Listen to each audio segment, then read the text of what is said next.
Hello and welcome to this ROLI Equator2 overview video. Over the next few minutes, I'll give you a concise tour of Equator2, its features and its interface. Equator2 takes ROLI's expressive hybrid synthesizer to the next level. The word hybrid means that it is capable of different forms of synthesis, including wavetable, granular, sample playback, virtual analog and FM. Most importantly, it's equally suited to both MPE and standard MIDI controllers. Let's take a look at the main interface. Equator2 is built around three main tabs. The synth page, where you can build your sounds using up to 6 different oscillators. The routing page, where you decide where each oscillator and filter goes. And the effects page, where you can apply up to a dozen effects to sculpt your sound. But the place you should start your journey is the preset browser. Clicking on the preset name up here will open the browser. Down the left-hand side, you can filter the preset list by type, instrument, or character. For example, if you want MPE presets, you would click here. Then you might choose electric organs and select a preset or use the search bar. On the right-hand side, you can see the preset's tags, description, and play with 5 macros, which are all assigned to change the sound in a variety of ways. If you like a preset, you can add it to your favourites, which are always available at the click of a button.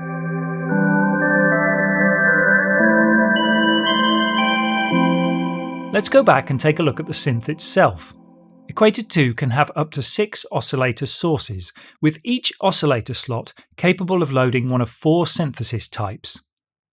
Once an oscillator is loaded, you can select it and see a more detailed view in the center panel. There are also 2 multi-mode filters, which can be arranged in different configurations on the routing tab. All of these modules can be routed to one of 3 master VCA buses called FX1, FX2 and Dry.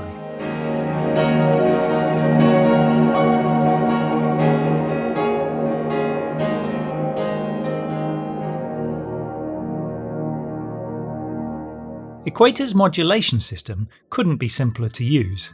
Select a modulation source from the bottom half of the screen, then go to any control on any tab and drag the outside of the control to apply modulation in either direction. The colours are different for each modulation group, helping you identify what is being modulated at a glance. A wide variety of modulation sources are available.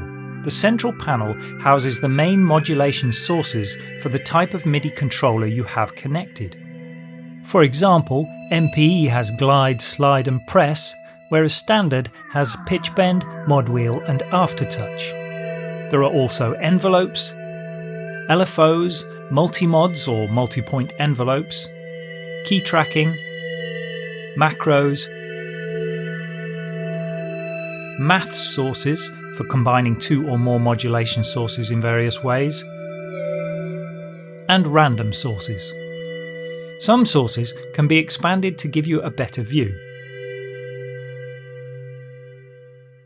Right-clicking on any modulation source or modulatable parameter dial will pop up a box detailing exactly what modulation is applied here, and you can make quick edits, delete or add further modulation.